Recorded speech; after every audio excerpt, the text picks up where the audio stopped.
ale nutnosť, základná výbava, bez ktorej nezvládneme dobre prejsť súčasným svetom mnohých kríz a víziev. Prirodzenou reakciou človeka na krízu je uzavrieť sa, uniknúť. Ale s týmto postojom nám tieto krízy iba tragicky dopadnú na hlavu, počkajú si na nás za rohom.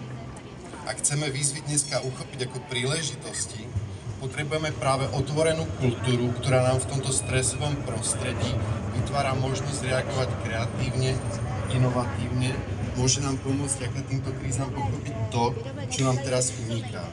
Avšak takáto kultúra potrebuje okrem slobodných ľudí aj slobodné a kvalitné prostredie, v ktorom vzniká.